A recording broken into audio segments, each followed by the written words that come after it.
Hello friends, welcome to my channel Nanjal Mangai. இன்றைக்கி breakfast and lunch menu என்ன அப்படின்னு சொல்லி பார்த்துடலாம். இன்றைக்கி ஈஸ்டர் ஸ்பெஷல் பிரேக்ஃபாஸ்ட்டுக்கு வந்து ஆப்பம். ஆப்பத்துக்கு வந்து மட்டன் கறி, நல்லா முங்க அப்படியே மட்டன் ஊற்றிட்டு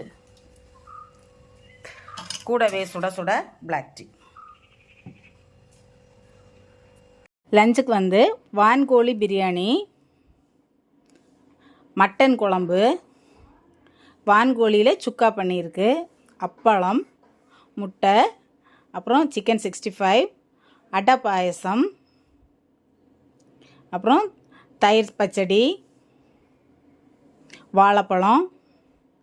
சாப்பிட்றதுக்கு வாழை இலையை பார்த்த உடனே குட்டீஸ் எல்லாம் ஆளாக வந்து உட்காந்தாச்சு. அவ்வளோதான் ஃப்ரெண்ட்ஸ். வீடியோ பிடிச்சிருந்தா லைக் பண்ணுங்கள், சேனலை சப்ஸ்கிரைப் பண்ணுங்கள். தேங்க்யூ.